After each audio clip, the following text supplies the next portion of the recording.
Ça tourne. Bonjour tout le monde, on vient d'arriver dans le camping Non, ça va pas. Mississippi. Dans ta tête.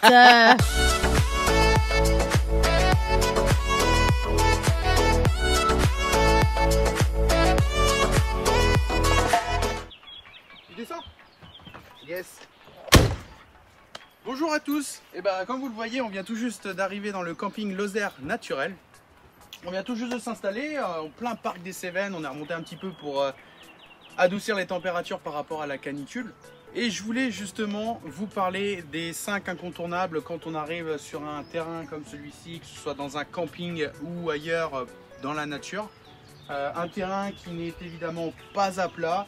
Donc du coup, nous on est obligé de mettre les cales sur notre camping-car. Donc comme vous pouvez le voir, le camping-car est quasiment droit, ce qui nous facilite la vie à l'intérieur.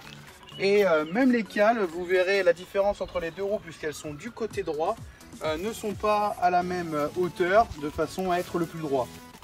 Alors vous allez vous dire, comment on gère en fait le fait d'être droit ou pas. À l'intérieur, sur le poste de conduite, en fait, lorsque je me positionne sur les cales, j'ai deux niveaux. J'ai un niveau latéral et un niveau sur le bas et haut, sur la partie de la longueur du camping-car, qui me permettent en fait de tout simplement savoir si le camping-car est droit ou non. Donc vous n'allez pas me croire, mais quand on arrive dans des endroits comme ça, là on était parti super tôt le matin. Moi, ce que j'ai envie en fait après, mon incontournable à moi, c'est bien entendu un bon café, petite cafetière italienne, rouge avec le thème du camping-car. Mais ce dont je veux vous parler surtout, ce n'est pas du café, c'est du réchaud. Réchaud double feu qu'on nous a donc gentiment offert avant notre départ. Ce réchaud, ça nous évite clairement de faire la cuisine à l'intérieur du camping-car.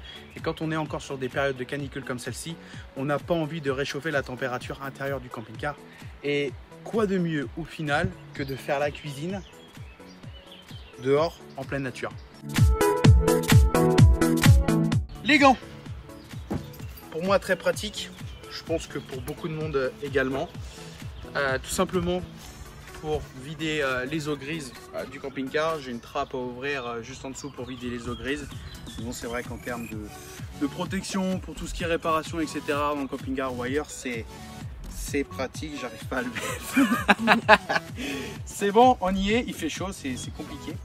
Mais surtout, pour la cassette, parce qu'on est d'accord, c'est pas vraiment le truc le plus propre, je dirais. Et donc, gants indispensables. Le dernier et pas des moindres, le tuyau d'eau. Celui-ci est rétractable et va jusqu'à 10 mètres pour remplir donc nos eaux. Nous avons acheté plusieurs embouts, sauf que j'ai perdu un embout.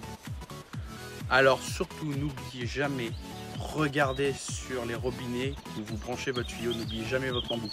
Là, du coup, moi je vais devoir en racheter. C'était nos 5 incontournables quand on arrive donc sur une aire de camping-car. On a bien sûr d'autres incontournables sur d'autres thèmes dont on vous parlera dans d'autres vidéos. N'hésitez pas à liker, à commenter si vous souhaitez, à nous poser des questions et surtout, abonnez-vous à notre chaîne. Salut!